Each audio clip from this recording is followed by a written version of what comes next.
வங்கக்கடலில் மையம் கொண்டுள்ள காற்றழுத்த தாழ்வு மண்டலம் டெல்டாவை நோக்கி நகர்ந்து வரும் நிலையில் திருவாரூர், நாகை, கடலூர், மயிலாடுதுறை மாவட்டங்களுக்கு அதிக கனமழைக்கான சிவப்பு எச்சரிக்கை விடுக்கப்பட்டு உள்ளது.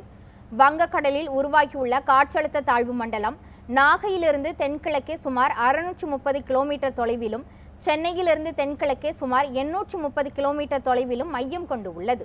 இது அடுத்து 24 மணி நேரத்திற்கு ஆழ்ந்த காற்றழுத்த தாழ்வு மண்டலமாகி இலங்கை மற்றும் தமிழகம் நோக்கி நகரும் என்றும், அடுத்த 48 மணி நேரத்தில் வட கடலோர மாவட்டங்களில் கனமழை பெய்யும் என்றும், டெல்டா மாவட்டங்களுக்கு அதி கனமழைக்கான ரெட் அலர்ட் விடுக்கப்பட்டுள்ளது என்றும் வானிலை ஆய்வு மையம் தெரிவித்துள்ளது.